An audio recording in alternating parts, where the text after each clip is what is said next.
Bueno, mi nombre es Jonathan Adonis Pérez Chávez, mi nombre es como salvadoreño. Ahora mismo estoy estudiando en la high school. Planeo poder estudiar historia en la universidad. Tuve dos razones al principio. Una fue que un compañero que era miembro de estructuras delictivas empezó a acosarme. Y esta gente ya había tenido roces con mi familia. A una prima la desaparecieron con los hijos. A otros tíos le pusieron renta y baleaban la casa. Y ahora estaban empezando a acusarme a mí. Fue una razón. Otra razón fue que cuando se regresó de la cuarentena COVID-19, se me empezó a hacer más difícil asistir al instituto y prácticamente estaba dejando el estudio. Mi hermano se vino antes que mí por la misma razón de estructuras delictivas, de cosas. Entonces él me planteó aquí cómo era el estudio y me preguntó si yo quería y lo platicamos bastante con mi familia y al final decidí emigrar. Jonathan Chávez, estudiante salvadoreño de secundaria en Estados Unidos, nos acaba de dar sus razones para haber emigrado. El tema de este cuarto episodio es las migraciones en la Centroamérica de ayer y hoy. Les habla Héctor Lindo y como de costumbre me acompaña Víctor Hugo Acuña. Hablaremos de la circulación de personas de Centroamérica en sus países natales y de destino, de familias que se separan y, como ocurre con frecuencia en las fiestas navideñas, también se reúnen.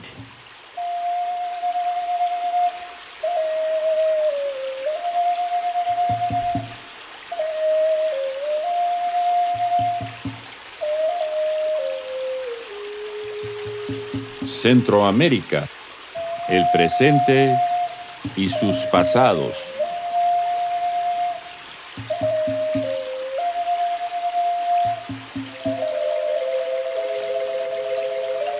Un podcast de los historiadores Héctor Lindo y Víctor Hugo Acuña.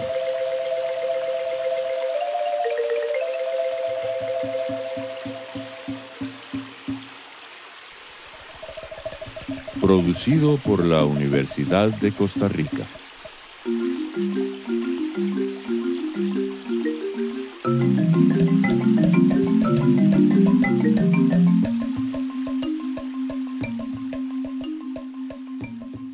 Vivimos en una época de migración de decenas de millones de seres humanos, para quienes la esperanza es inseparable de la tragedia.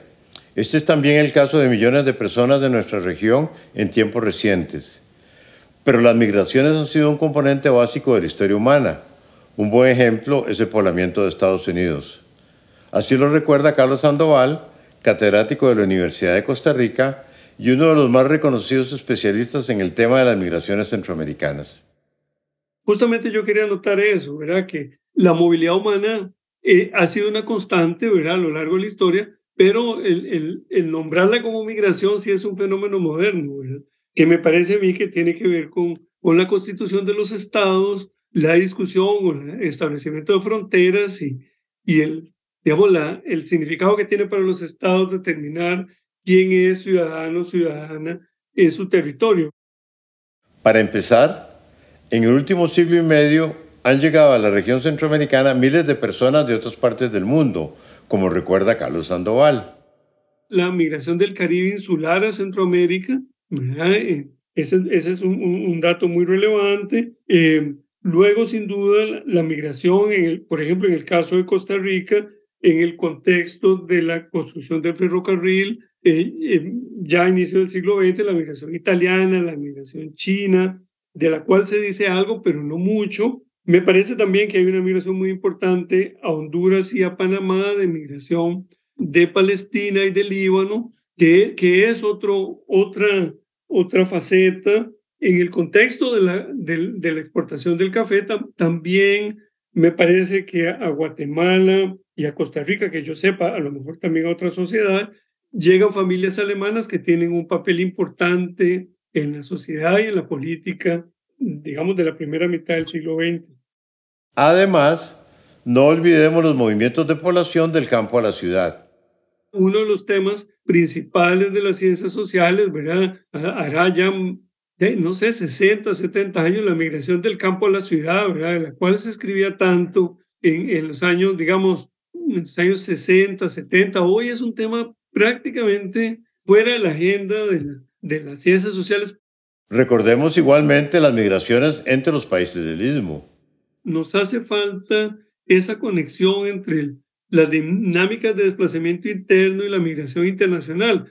Aquí en mis apuntes me doy cuenta que tenía anotado, obviamente, por ejemplo, la migración salvadoreña a Honduras, ¿verdad? Que da origen al conflicto en estos tiempos de Mundial de Fútbol, conocido como la Guerra del Fútbol, que tiene que ver con lo que, sobre todo en la sociología, se llamaba el fin de la frontera agrícola, ¿verdad? Que entonces eso presionaba para irse a las ciudades y se crean todas estas grandes barriadas o colonias urbano-populares en tantas ciudades, ¿verdad? Carlos nos recuerda la variedad de flujos migratorios en Centroamérica desde la independencia. En el siglo XIX las fronteras nacionales eran novedad.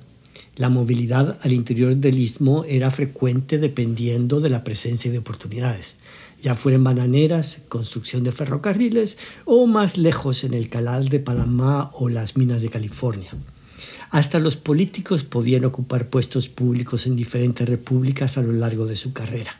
En el siglo XX, desde Guatemala se buscaban oportunidades en México, desde El Salvador en Honduras y Panamá, desde Nicaragua en Costa Rica, desde este último país en Panamá y desde todos en Estados Unidos.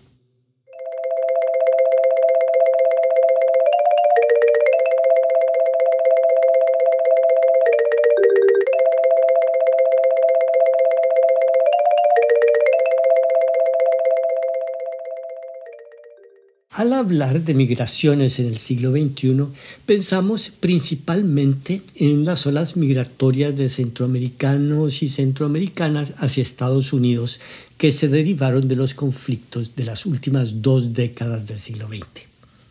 Carlos Sandoval nos describe una realidad mucho más compleja.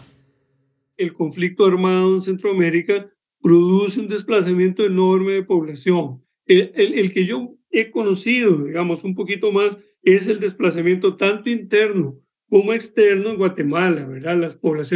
Las comunidades de población en resistencia que se refugian en la montaña, son miles de personas las que allá habitan y también las que se instalan en los estados limítrofes de México con Guatemala y, por supuesto, ¿verdad? La migración salvadoreña también muy importante hacia los Estados Unidos. Honduras no experimentó los conflictos internos que se dieron en El Salvador y Nicaragua. Sin embargo, también ha habido considerable movimiento de hondureños hacia el norte. El desplazamiento de hondureños a Estados Unidos siguió un patrón diferente al de sus vecinos centroamericanos. Ha habido una muy importante migración forzada de Honduras después del golpe de Estado del año 2009 y lo que registran los censos de los Estados Unidos es que, si bien es cierto, la población migrante hondureña no es la mayoría de la centroamericana, sí es la que crece más rápido. Eso me parece que es muy importante porque, sin duda, en Honduras ha habido no en el sentido de que los otros países de Centroamérica no, pero digamos, ha habido un muy acelerado deterioro del tejido social que tiene que ver con la represión que siguió el golpe de Estado, con el crecimiento de la corrupción, y no se diga el narcotráfico, que tiene hoy a un expresidente en espera de juicio para el próximo mes de abril 2023. Carlos Sandoval nos señala que también los patrones migratorios de los nicaragüenses han cambiado en los últimos años. Y el otro dato que me parece muy importante, en perspectiva más de la actualidad, es el crecimiento de la migración nicaragüense a los Estados Unidos. Hoy hay miles de personas nicaragüenses que ya no consideran venir a Costa Rica porque el mercado laboral no está creciendo y porque los temas de documentación son difíciles y que hace que un importante contingente de personas busque cruzar la frontera de México con los Estados Unidos, y a eso me lleva, digamos, también a mencionar que más bien algo que habría que apuntar mucho antes de esta conversación es la importante migración de nicaragüenses al estado de Florida en la década de 1980, que esa es otra faceta de la migración que conocemos poco. Tampoco se puede perder de vista la importancia de las migraciones entre países de Centroamérica y en dirección a otros destinos del sur global. Buena parte de la discusión pública y la discusión académica está sobre la migración, digamos, de países del sur hacia países del norte, ¿verdad? Pero si uno ve la distribución de la migración, pues prácticamente el 45% de la migración internacional total es entre países del sur hacia otros países del sur. Yo diría, pues, por supuesto que el caso más relevante es la migración de personas nicaragüenses a Costa Rica, que tiene un peso enorme en la economía. Y fíjense ustedes que hay una estimación que dice que alrededor del 11% del Producto Interno Bruto de Costa Rica es producido por nicaragüenses.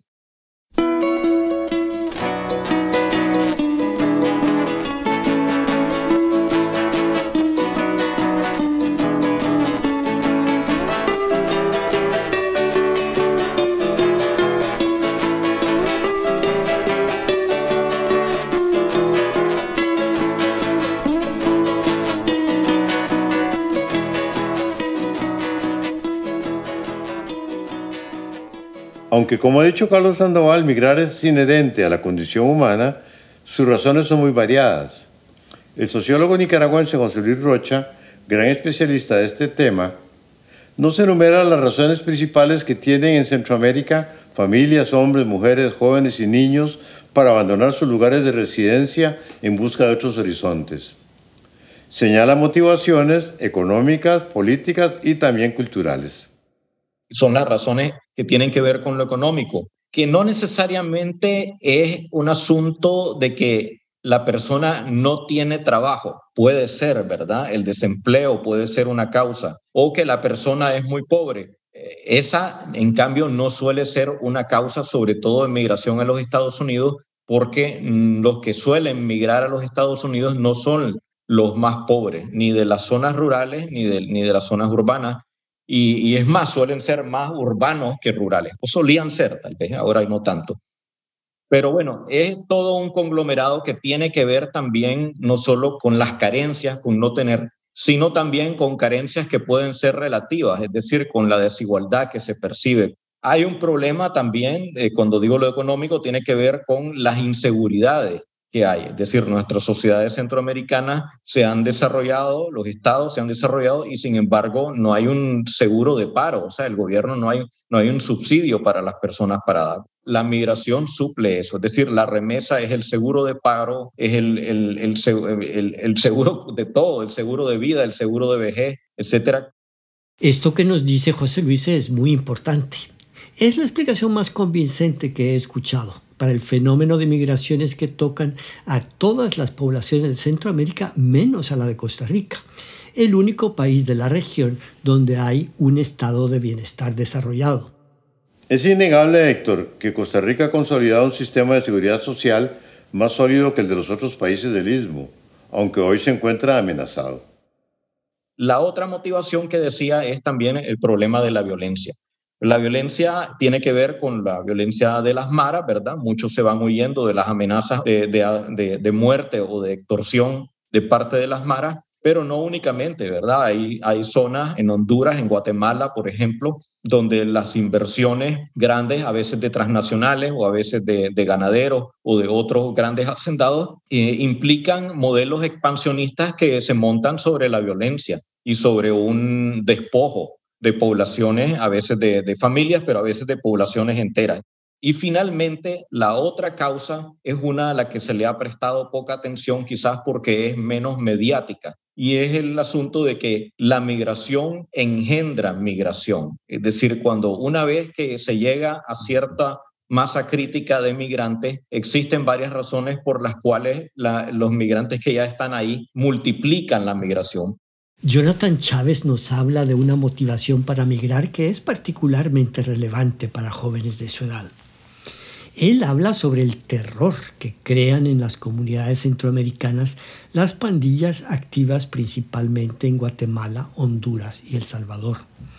Hay que recordar el origen de estos grupos delictivos en la experiencia de jóvenes salvadoreños que se desplazaron a Los Ángeles a finales del siglo XX y se involucraron en la cultura de gangs en el sur de la ciudad.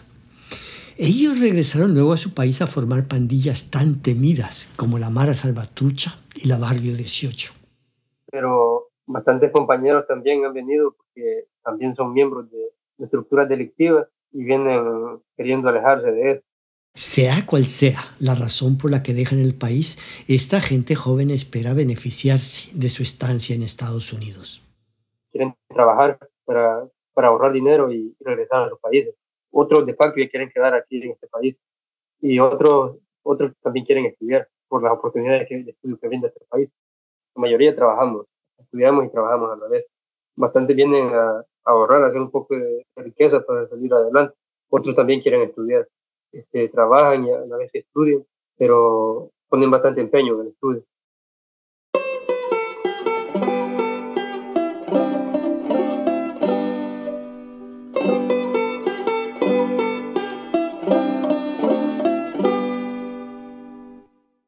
Las migraciones tienen efectos profundos en los estados y en las sociedades de donde salen las personas migrantes. Cuando la razón ha sido política, quienes han partido desean contribuir a cambiar desde lejos la situación por la cual se fueron.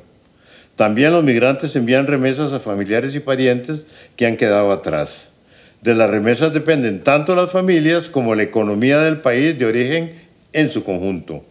José Luis Rocha nos dice: las comunidades en el exilio fueron comunidades muy politizadas y en San Francisco había en los años 70 pues un grupo de nicas que estaban muy involucrados en la política y en apoyo al Frente Sandinista, y lo mismo ocurrió después con salvadoreños, guatemaltecos sobre todo. O sea, hubo grupos que se organizaron en los Estados Unidos y que apoyaron sobre todo a los movimientos insurreccionales. El caso de salvadoreños y guatemaltecos, además, pues muchos habían salido prácticamente expulsados por la situación bélica de sus países y entonces estaban interesados en ejercer esa influencia.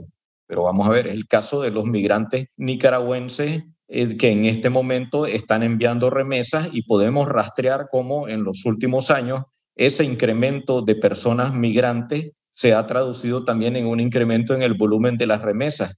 Y de manera que lo que estamos teniendo en cuanto a influencia política de las migraciones vía remesas es que los expulsados están sosteniendo al gobierno expulsor. Yo creo que El Salvador no se hubiera pasado al dólar como moneda de curso legal única por esa conexión que han establecido entre los migrantes, entre la economía salvadoreña y la estadounidense. Paradójicamente, señala Carlos Sandoval, los migrantes y sus remesas son una bendición para los estados y los gobiernos que los expulsan. Mi impresión es que, digamos que los estados finalmente, de una manera tácita, encuentran en las migraciones un actor aliado en términos de la economía, ¿verdad? Y no hay realmente, o no veo yo que haya una voluntad expresa de decir, vamos a procurar condiciones mínimas para que las personas no se tengan que ver forzadas a migrar.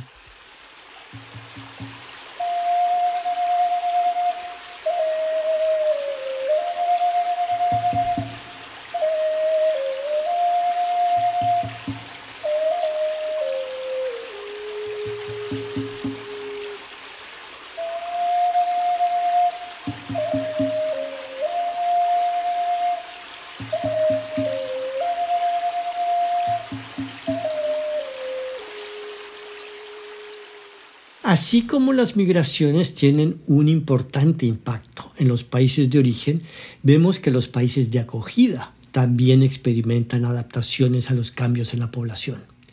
Particularmente en aquellas comunidades que recibieron mayor número de migrantes, surgieron movimientos para apoyarlos y crear espacios seguros para su desenvolvimiento.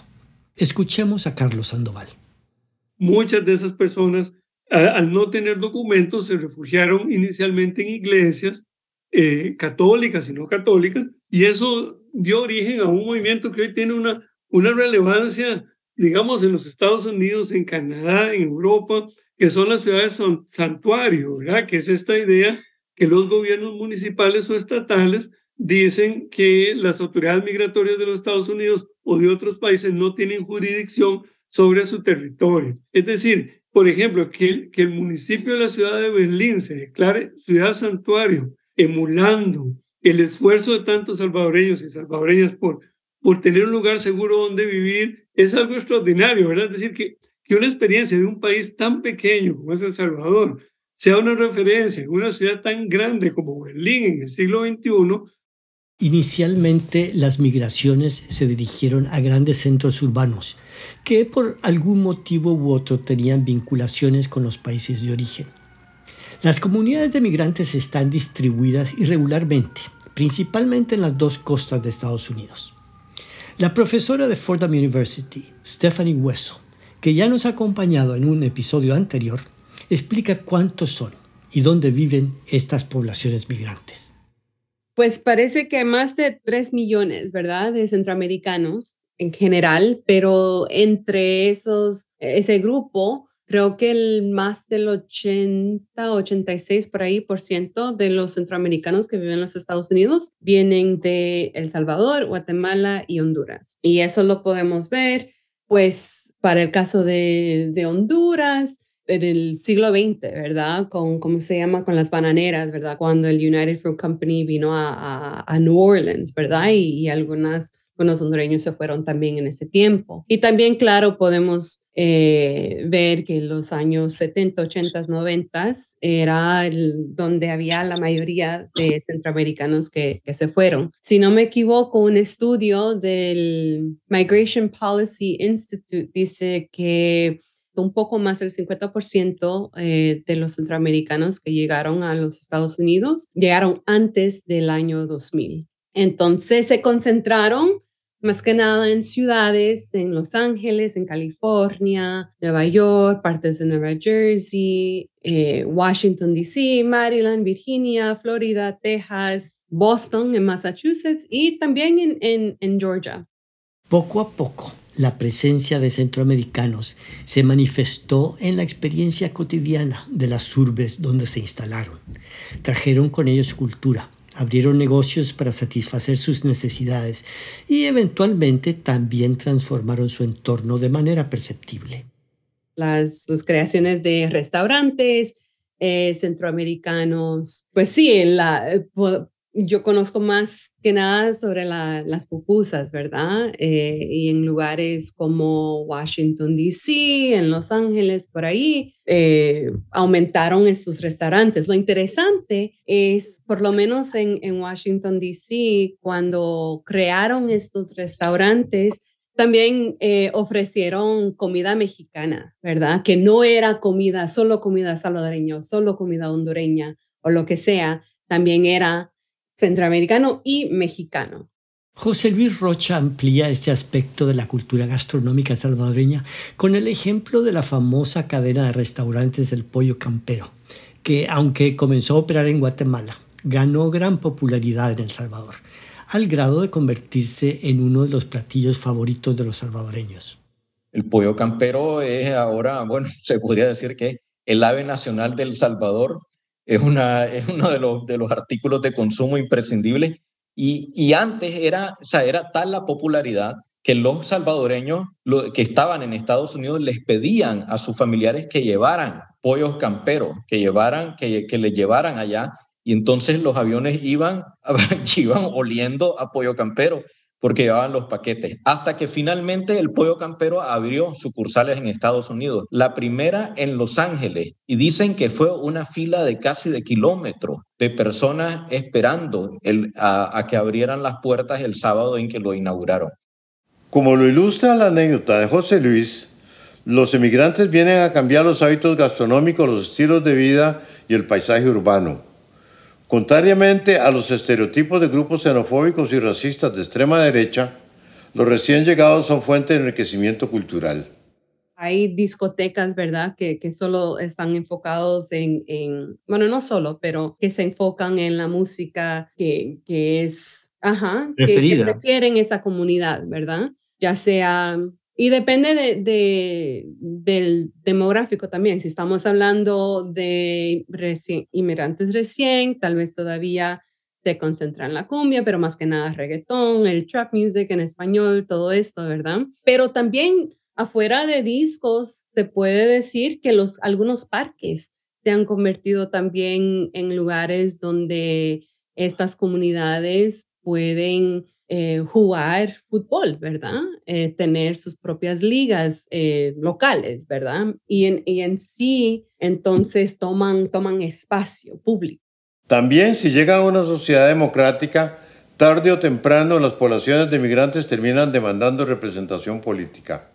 Cuando se concentra una comunidad, también hay ciertos empujes para tener representación política. Las comunidades centroamericanas en general, comparado, digamos, a los cubanos, mexicanos y otros inmigrantes en los Estados Unidos, no tienen esa representación grande. No es fácil para una comunidad de migrantes recientes obtener representación política para hacer valer sus derechos y lograr que las autoridades comprendan su problemática. Como nos cuenta Stephanie Hueso, en la ciudad de Washington hubo desórdenes urbanos antes de que se comenzara a avanzar en el camino hacia una mayor representación política. Pero todavía queda mucho por caminar. Cuando llegaron la mayoría salvadoreños, pero también algunos guatemaltecos a Washington, D.C., crearon algunas tensiones, ¿verdad? No crearon, sino emergió algunas tensiones entre pues, la comunidad latina que ya estuvo allí, también con la comunidad africana-americana y más que nada también con la sociedad blanca y la policía. Entonces, estas tensiones con la policía emergieron y en el 1991 pues se hizo lo que se llama el Mount Pleasant Uprising. Y ahí empezaron, bueno, eran 3 días de levantamientos en contra de la policía y después, lo que resultó después de eso fue que crearon un task force, un grupo que eran mayoría, eran todos latinos y el líder era salvadoreño, donde estaban pidiendo representación de la voz latina en D.C., en Washington, D.C. Los centroamericanos en Estados Unidos se enfrentan con la pregunta de cómo van a encajar en la comunidad donde se han asentado. Buscan un equilibrio entre la cultura y la identidad de sus países de origen con las del país de adopción. Cada caso es diferente. Cada equilibrio refleja preferencias personales, oportunidades y también las exigencias del entorno, incluyendo muchas veces encuentros difíciles con una cultura que no ha erradicado el racismo estructural y sistémico. La identidad es como uno se identifica, pero también como la sociedad te identifica a ti, ¿verdad? Y porque los conceptos raciales son distintos y podemos decir un poco más fuerte acá en los Estados Unidos, si uno es más para usar la palabra, más chele, pues es más fácil integrarse, ¿verdad? A esa cultura anglo. Pero si uno tiene tal vez la piel un poco más oscura, la sociedad te puede identificar como africano-americano. Entonces, aunque uno tal vez no se identifica así, la manera en que la sociedad le trata con la discriminación, con los estereotipos, etcétera, lo va a experimentar esa persona también. El uso del idioma es parte importante de esta adaptación. Al interior de cada familia se decide el idioma que va a predominar en las conversaciones familiares y la medida en que se va a mantener la lengua natal, ya sea español, maya o cachiquel. Que los hijos, los nietos se queden con el idioma. Más que nada por la cultura, pero yo creo que también si uno lo ve para el futuro trabajo del joven, ¿verdad?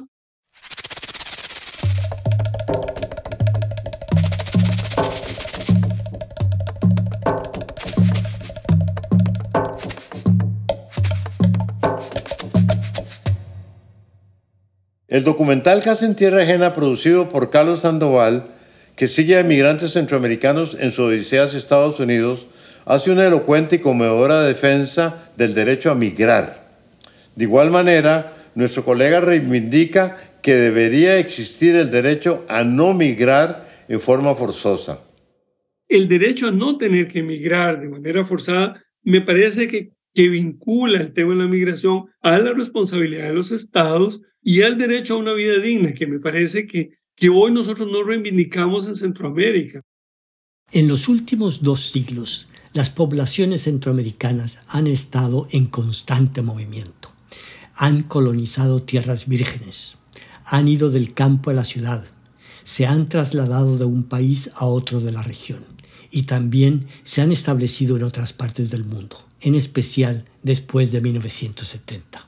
Estas poblaciones han ejercido su derecho a emigrar, por el cual han pagado un gran costo. Por eso las familias centroamericanas deben tener también el derecho a no emigrar. Eso solo será posible cuando estados y gobiernos asuman plenamente su obligación de brindar bienestar y vida digna a sus habitantes.